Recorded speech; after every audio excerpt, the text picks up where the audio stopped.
Seferchalar asosan reading part 4 dan qiynalyaptimi unda man sizlarga hozir bitta zo'r strategiyani o'rgataman. Javob topish ancha yengillashadi. Videoni oxirigacha ko'ring. Hozir men sizga shuni o'rgataman. Xullas guys, ko'rib turganingizdek, bu bizda reading part 4 va aynan shu true false no information savollarida o'quvchilar qiynalishadi. Sababi juda vaqt kam qolgani sababli ular ustidan ozgina tarjima qilib o'tadi va sразу tekstga o'tib ketishadi. Lekin bu noto'g'ri. Hozir men sizlarga aynan qanday tarjima qilishni o'rgatib qo'yaman va aslida true false no information javoblari qanday topilishini ham ko'rsatib qo'yaman sizlarga. Xo'p, birinchi qoidamiz bu bizda kalit so'zlarni belgilab olish. Mana bizda Francis Drake va Richest English Pirate degan so'z kalit so'z sifatida keldi. Chunki u aynan ma'nosini berib turibdi. Francis Drake ya'ni boy pirat bo'lgan ekan, eng boyi bo'lgan ekan.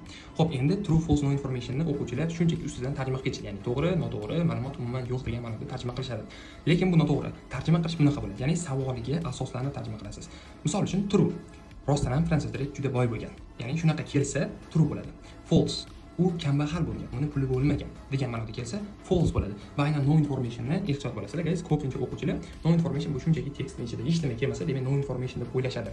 Lekin aslida bu ya'ni har bir kalit so'z kelgan bo'lishi mumkin, lekin aslida gap u haqida emas. Ya'ni Francis Drake boy deyapti, lekin tekst esa boylik haqida emas, balki boshqa hislat haqida gap ketishi mumkin. Hozir shuni tekstdan ko'rib topib ko'ramiz. Ko'rib turibsizlar, barcha kalit so'zlar tekstning ichida bor va kelinglar javobni topib ko'ramiz. Francis Drake was one of the most famous pirates. Ya'ni bu yerda u boy deyilayotgani yo'q.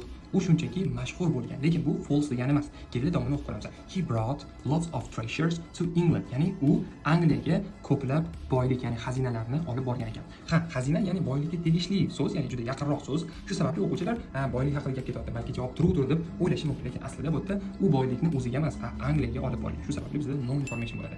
Bu yerda ma'lumot yetarli emas, ya'ni yokida aynan u haqida gap ketmaydi, ya'ni Francis Drake'ni boyligi haqida gap ketmagani sababli bizda no information to'g'ri javob bo'ladi. Xullas guys, men sizlarga hozir o'rgatgan strategiyam javobni 15 sekundda toptashga yordam bermaydi, lekin savol va tekstlarni bemaqsad o'qigandan ko'ra aynan shu strategiya sizga foydaliroq bo'ladi.